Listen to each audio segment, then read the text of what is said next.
প্রভু nation nation শেষ গুণম প্রণমী প্রণহি সুরভরণম ওম নমো শিবায় ওম নমো শিবায়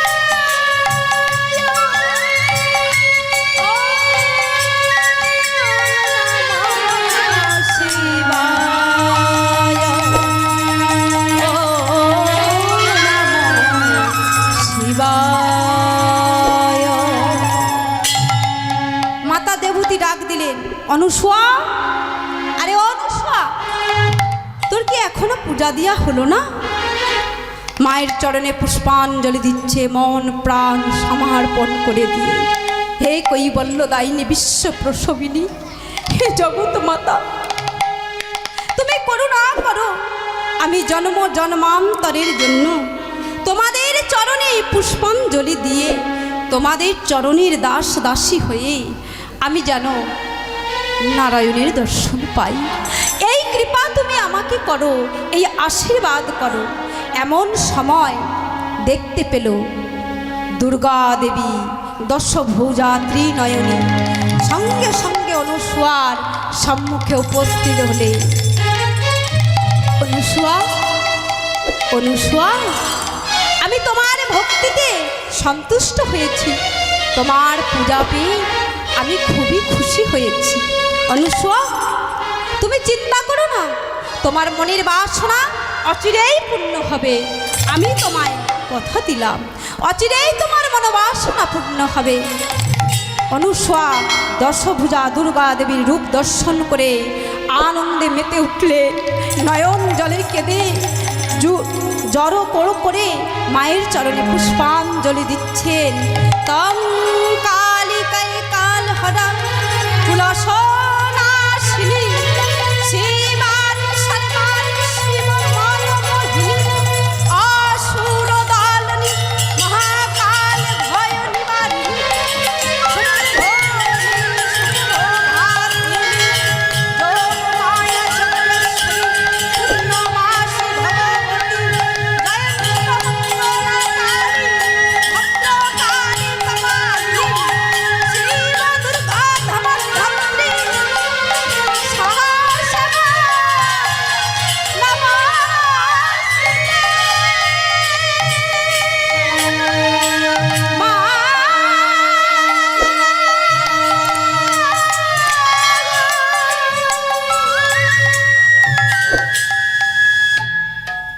রূপ আমাকে দর্শন করালে মা। আমি অভাগিনী হয়েও তোমার মতো মায়ের আমি দর্শন পেয়েছি। আমায় আশীর্বাদ করো মা, আমায় আশীর্বাদ করো। এমন রূপ তো আমি কোনোদিন দর্শন করিনি। চিন্তা করুন মা, সামান্য নারী, তার কত ভক্তি থাকলে সে ভগবানের দর্শন পেতে পারে। তাই অনুসূয়ার মতো সতী নারী সে দুর্গা দেবীর দর্শন পেলেন। সেই মায়ের দর্শন পেয়ে অনুসূয়া মন্দির হতে বাহিরে আসবে, এমন সময় কর্দম আর দেবতী তারা চলেছে ওই পথ দিয়ে, তারা গৃহে ফিরে যাচ্ছে। ওই চলার পথে দেখতে পেল পথের মাঝে এক কুষ্ঠ ব্যাধিগ্রস্ত ব্যক্তি পড়ে আছে। কে তুমি? কে এমন করে তুমি পথের মাঝে পড়ে আছো? আমাদের পথ ছেড়ে দাও। কি দুর্গন্ধ, গলা পচা কুষ্ঠ রোগ নিয়ে তুমি এই পথের মাঝে পড়ে আছো। তুমি পথ ছেড়ে দাও, আমাদের যাওয়ার পথ তুমি ছেড়ে দাও। ওই দ্বিজবর কোনো কথা বললেন না। দেবতী এবং কর্দম মনে মনে চিন্তা করলেন, এ কি মারা গেল নাকি রে? তো কোনো কথা বলছে না, কিন্তু আমার পথও ছাড়ছে না। তাই দেবতী আর কর্দম তারা ডিনয় করে চলে গেলেন ওই কুষ্ঠ ব্যাধিগ্রস্ত ব্যক্তিকে। অনুসূয়ার সঙ্গে যত তার সাথীরা এসেছিল তারাও ওই ব্যক্তিকে ডিনয় করে চলে গেলেন। এমন করে কেউ কখনো যেতে পারে, কিন্তু যাদের মনুষ্যত্ব নাই, তারা বিপদে মাঝে বিপদগামী থেকেও মানুষকে দেখে অগ্রাহ্য করে তারা চলে যায়। যাদের মতো ভক্তি নয়, তাই দেবতী আর কর্দম তারা চলে গেল। সতী অনুসূয়া ধীরে ধীরে মন্দির থেকে বাহিরে এসে সম্মুখে দেখতে পেল এক গলা পচা কুষ্ঠ রোগ, দেহ থেকে দুর্গন্ধ বইছে, ওই পথের মাঝে পড়ে আছি। দ্বিজবর, কে তুমি? এমন করে তুমি পথের মাঝে পড়ে আছো, কোথায় যাবে তুমি? পথ ছেড়ে দাও, আমি যে বাড়ি যাব। আমার মা বাবা ওই দেখো অদূরে চলেছে, তুমি আমার পথ ছেড়ে যাও দ্বিজবর। ওই দ্বিজবরকে দেখে অনুসূয়ার মনে একটু কষ্ট হল। কি অবস্থা এই দ্বিজবরের, সে কেমন করে পথ চলছে। পদকবি পদ লিখলেন, কেমন করে সে পথ চলছে। দেখে এক বৃকনাঙ্গ,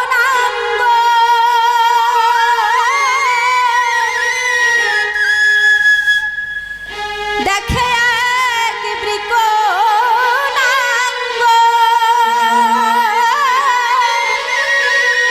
কুষ্ঠ ব্যাধি সর্বঙ্গ,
শক্তি তর না চলিবার শক্তি তর না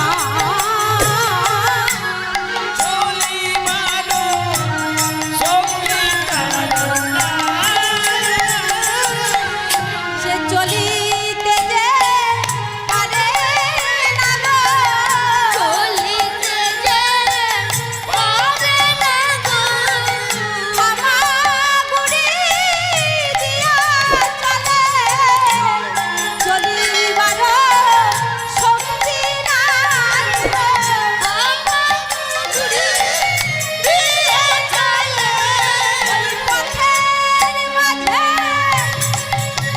চলে রাত্রি, মামা গুড়ি দিয়া চলে ওই পথের মাঝে যায় বিজো, হামাগুড়ি দিয়া চলে, ওই পথের মাঝে যায় বিজো। হামাগুড়ি দিয়া চলে, পথের মাঝে চলে, হামাগুড়ি দিয়া চলে। ওই দ্বিজ চলতে পারে না, হামাগুড়ি দিয়ে চলে যাচ্ছে, আর গাছ থেকে পাখি ফল ফেলে দিলে সেই ফল তুলে সে আহার করে। এমন দুঃখের সম্মুখীন যেন কেউ কোনোদিন না হয় মাগো। তাই জানতে জানতে কোনোদিন পাপ কাজে লিপ্ত হতে নেই, কোনো অন্যায় কোনো ভুল কাজ করতে নেই। যেহেতু আমরা জানি আমরা মানুষ, আমাদের মধ্যে চেতন আছে, আমরা জ্ঞানপূর্ণ, তাই জানতে জানতে কখনো পাপ কাজ করতে নাই। সে শাস্তি কখনো বিফল হয় না, সে শাস্তি তাকে পেতে হয়। তাই দ্বিজ ভুল করেছিল, আজ রোগগ্রস্ত হয়ে পথের মাঝে চলেছে। কি দুঃখ, কি কষ্ট। অনুসূয়া দেখে বললেন, হ্যাঁ গো দ্বিজ, তুমি কোথায় চলেছ? আমি কোথায় যাব আমি তো বলতে পারি না, তবে আমাকে যদি একটু জল দাও আমি বড় শান্তি পাই, আমাকে যদি কিছু একটু সেবা করতে দাও আমি বড় শান্তি পাই। হে দ্বিজবর, আমি কোথা থেকে তোমায় সেবা দেব? এ তো আমার বাড়ি নয়। তবে তোমার কি কেউ নেই? তুমি এমনভাবে কোথায় চলেছ এই বনপথে? আমার কেউ নেই গো, একমাত্র পরম দীনবন্ধু ছাড়া জগৎ জীবন, সেই ছাড়া আমার আর কেউ নেই। হ্যাঁ গো, জগতের বন্ধু সে তো সকলের বন্ধু, আমার বন্ধু তোমার বন্ধু। শুধু তোমার বন্ধু হতে যাবে কেন? কিন্তু সে বন্ধু সুখের কখনো হয় না গো, সে দুঃখের হয়। সে বন্ধুকে যদি কেউ ভালোবাসে তাকে দুঃখ পেতে হয়, এ সংসারে সে কোনোদিন সুখী হতে পারে না। তুমি সেই পরম বন্ধু দীনময়ের কথা বলছো, দীনদয়ালের কথা বলছো, সে তো আমারও বন্ধু। কিন্তু তুমি যে তাকে বন্ধু বলে স্বীকার করেছ, তুমি তো বন্ধু বলে তাকে এখনো মানছো, তবে তোমার এই অবস্থা কেন? তুমি কেন পথের মাঝে পড়ে আছো? হে দ্বিজবর, দ্বিজবর বলে উঠলে, হে রমণী, তুমি আমায় এমন করে জিজ্ঞাসা করছো, এমন করে আমার সঙ্গে কথা বলছো, আমাকে দেখে তোমার ঘৃণা হচ্ছে না?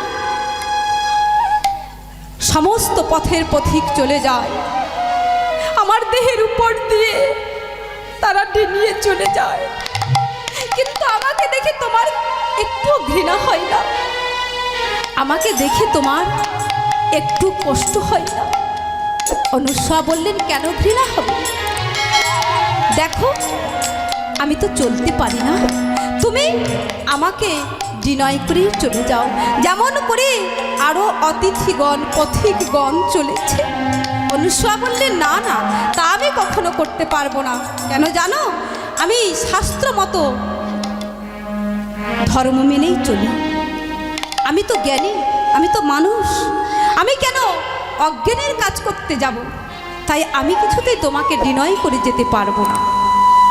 যেভাবে আর সবাই চলে গেল, মনে মনে ঋষিবর ভাবলেন, এই সেই কন্যা যার জন্য জগৎ মাতা আমাকে এখানে পাঠিয়েছে, এই বোধহয় সেই সতী রমণী। মুখের দিকে চেয়ে আছে। হ্যাঁ গো, তুমি কে? কোথায় তোমার বাড়ি? ওই অদূরে আমার বাড়ি। আমার নাম অনুসূয়া। তোমার নাম অনুসূয়া? আচ্ছা অনুসূয়া, আমি তো পথের মাঝে পড়ে আছি, তোমাকে একটি কথা বলবো, তুমি শুনবে? কি কথা বলো? তোমার ওই হাতে যে সুন্দর ফুলের মালা দিচ্ছি, ওই মালাটা তুমি আমার গলায় পরিয়ে দিতে পারো? সে কি? অনুসূয়া চিন্তায় পড়ে গেলেন। একই কথা বলছে দ্বিজবর, এই কুষ্ঠ গলা পচা ব্যাধিগ্রস্ত মানুষকে কেউ কখনো স্বামিত্বে বরণ করতে পারে? আমরা পারবো? ওই গলা পচা কুষ্ঠ ব্যাধি অনুসূয়াকে বললেন, আমার আশা তুমি পূর্ণ করো, তুমি পারবে আমার আশা পূর্ণ করতে। তোমার ওই হাতের মালা যদি তুমি আমাকে পরিয়ে দাও, তাহলে আমি হয়তো এই জগৎ হতে আমি মুক্তি লাভ পাবো, আমি মুক্তি গ্রহণ করব। অনুসূয়া চিন্তা করলেন, কেমন করে আমি স্বামিত্বে বরণ করব এই কুষ্ঠ ব্যাধিগ্রস্ত মানুষকে? আমার পিতা মাতাই বা কি বলবে? দ্বিজবর বলে উঠলেন, চাঁদ হয়ে বামন হয়ে আমি চাঁদ ধরতে চেয়েছিলাম। না না অনুসূয়া, তোমার ওই মালা আমার গলায় পরাতে হবে না, আমি চাই না। আমি যেমন পথে আছি তেমনি পথের পথিক হয়েই রব। ভগবান যদি পথের মাঝে আমার প্রাণ নিয়ে নেয়, তাতেও আমি খুশি হব। তোমার ওই মালা আমি চাই না, অনুষা বললেন, কেন, তুমি কিসের ভুল করেছ? অনুষাও মনে মনে চিন্তা করলেন, আমার জগৎ জননী মা দশভুজা আমাকে দর্শন দিয়ে বললেন, অনুষা অচিরেই তোমার মনোবাসনা পূর্ণ হবে। তবে কি এই সেই ব্যক্তি? এই মালা আমি এই দ্বিজের গলায় পরাবো। আপন হাতের মালা মনে গলে পরাইলাম।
বরণ করলেন।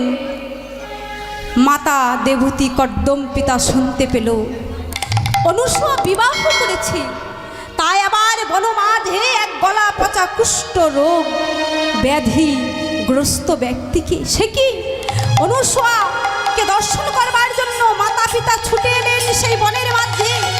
অনুসূয়া, অনুসূয়া, বাবা, এই তো আমি এখানে।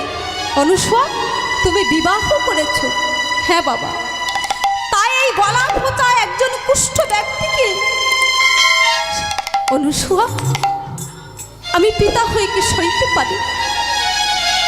আমি পিতা হয়ে কি কখনো সহ্য করতে পারি? আমার মনে কত আশা ছিল, ভালো ঘর দেখে, ভালো বর দেখে আমি তারপরে তোমাকে তুলে দেব, তুমি সুখী হবে জীবনে। নারী জাতির স্বামী ছাড়া এই জগতে আর কি আছে? বাল্যকালে বাবা মায়ের কাছে সুখী হয়, যৌবন বেলাতে স্বামীর কাছে সুখ পায়। সেই স্বামী যদি কুষ্ঠ ব্যাধিগ্রস্ত হলো, তবে তুই কি নিয়ে থাকবি মা? তুই কেন এই ব্যক্তিকে তুই স্বামীত্বে বরণ করলি? একবার ফিরে চল, একবার ঘরে চল অনুসুয়া। অনুসুয়া বললি, না, আমি যাকে একবার স্বামীত্বে বরণ করেছি, এই ধর্ম সাক্ষী রেখে আকাশ বাতাস, সূর্য চন্দ্র গ্রহ তারা নক্ষত্রকে সাক্ষী রেখে আমি যাকে স্বামীত্বে বরণ করেছি, আমি তাকে ফেলে যেতে পারবো না বাবা। তুমি ফিরে যাও অনুসুয়া। এই জন্য কি আমি তোদের জন্ম দিয়েছিলাম? এই জন্য কি তোর মা তোকে গর্ভে ধারণ করেছিল? তুই সন্তান হয়ে এমন করে আমাদের দুঃখ দিতে পারলি বাবা। আমি কন্যা সন্তান, চিরদিন সন্তান বাবা মায়ের কাছে থাকে না। যতদিন ছোট থাকে মা বাবার কাছে থাকে, যখন সে বড় হয়ে যায় তখন তাকে পরের হাতে তুলে দিতে হয়। আমি তো কন্যা সন্তান, তুমি তো একদিন আমাকে পরের হাতে তুলে দিতে। আমি না হয় নিজেই দেখে বিবাহ করেছি বাবা, আমি ঘরে ফিরে যাব না। বেশ, তুই যখন আমার কথা শুনবি না, আমি তোকে ত্যাগ করলাম। আমার কোনো অনুসুয়া বলে কোনো কন্যা সন্তান থাকলো না। আজ থেকে আমি তোকে ত্যায্য কন্যা করলাম। বাবা মা ঘরে ফিরে গেল। অনুসুয়া সেই বনের মাঝে থাকে স্বামীকে নিয়ে।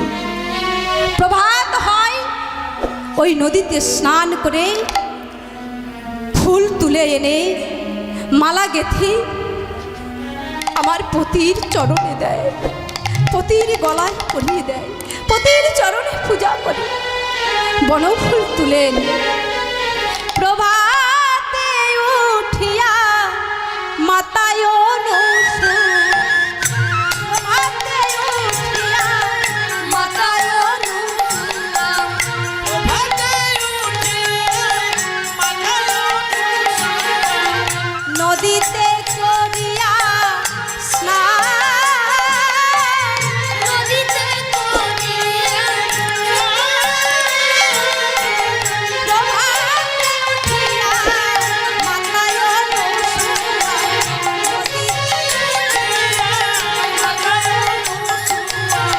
নদীতে করিয়া প্রভাতে উঠিয়া মাতায় অনুসুয়া, নদীতে করিয়া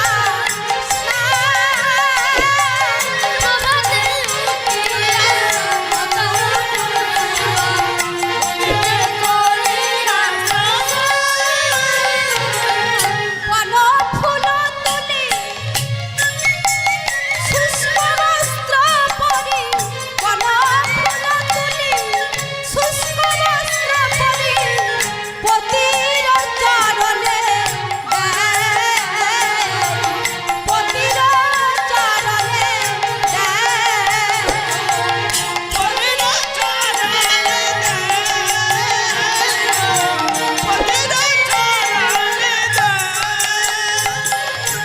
আমার পতির চরণে পূজা করে,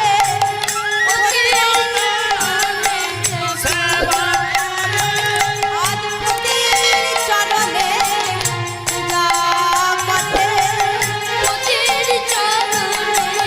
পূজা করে, ওং পতি পরমেশ্বর নাম বলে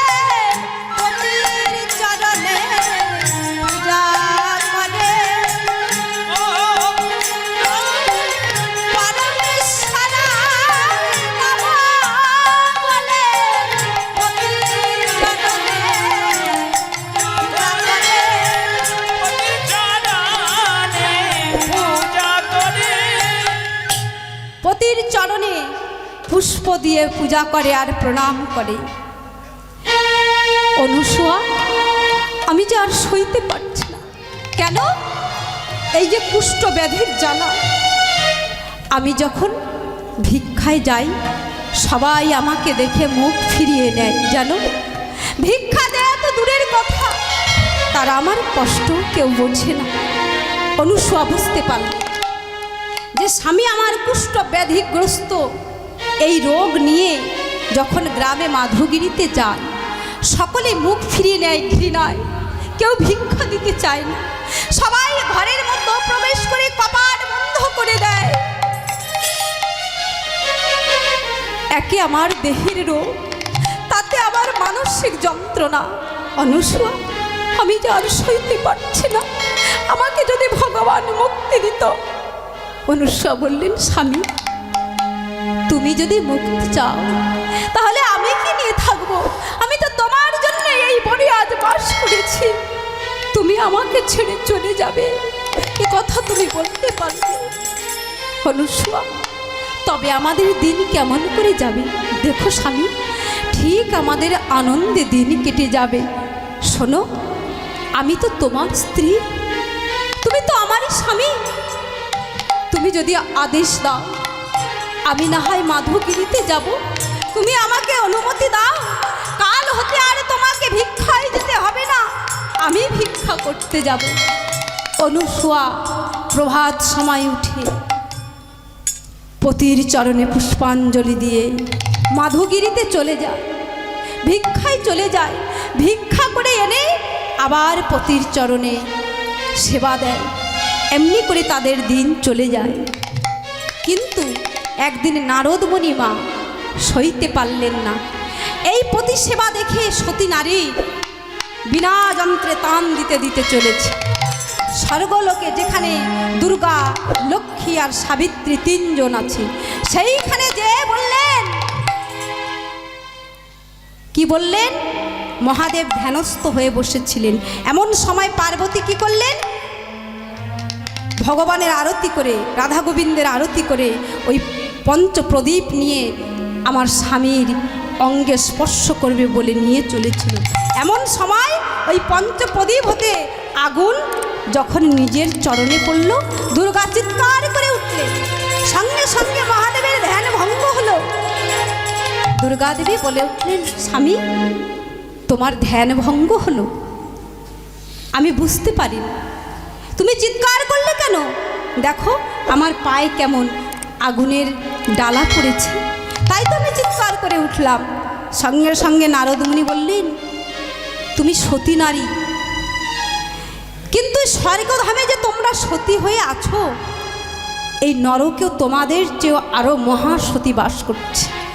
দুর্গা বললেন, মর্তলোকে যেখানে মৃত্যুলোক, যেখানে মানুষ মৃত্যুবরণ করে, নরক ধাম, সেখানে আবার সতী নারী আছে আমাদের চেয়েও বড়। বললেন, হ্যাঁ, তবে চলো পরীক্ষা করা যাক। শিব, দুর্গা, নারদ তারা তিনজন গেলেন অনুসূয়াকে পরীক্ষা করবার জন্য। অনুসূয়াকে পরীক্ষা করতে যেয়ে দেখলেন অনুসূয়া স্বামী সেবা করছে, স্বামী কোলে মাথা দিয়ে ঘুমিয়ে আছে, আর অনুসূয়া স্বামীকে হাওয়া করছে, বাতাস করছে। ওই দর্শন করে শিব, দুর্গা বললেন, আমাদের কিছু ভিক্ষা দাও, আমরা যে তোমার দুয়ারে ভিখারি এসেছি। বললেন, আমি তো ভিক্ষা দিতে পারবো না। কেন? আমার পতি যে আমার কোলে ঘুমিয়ে আছে, যদি আমি তোমাদের ভিক্ষা দিতে যাই তাহলে আমার পতির ঘুম ভেঙে যাবে, নিদ্রা ভঙ্গ হবে, তাহলে আমার আর পতির সেবা হবে না। শিব বললেন, তাহলে আমাদেরকে যদি তুমি ভিক্ষা না দাও তাহলে তোমার সংসারে অমঙ্গল হবে, তাতে তোমার অকল্যাণ হবে। বলছে, হোক, আমার যদি অকল্যাণ হয় তাও ভালো, তবু আমি তোমাদের ভিক্ষা দিতে পারবো না। অনুসূয়া পতিকে কোলে নিয়ে, অনুসূয়ার কোলে মাথা দিয়ে শয়নে আছেন। এমন সময় ও দুর্গা দেবী কী করলেন? কৃপা দৃষ্টি করলেন। তার কৃপায় আগুনের অগ্নি ডালা যে ওই অনুসূয়ার চরণে পতিত হল। যখন ওই আগুন পতিত হয়েছে, অনুসয়া কিছুই বললেন না। কেন? যদি চিৎকার করে ওঠে অনুসয়া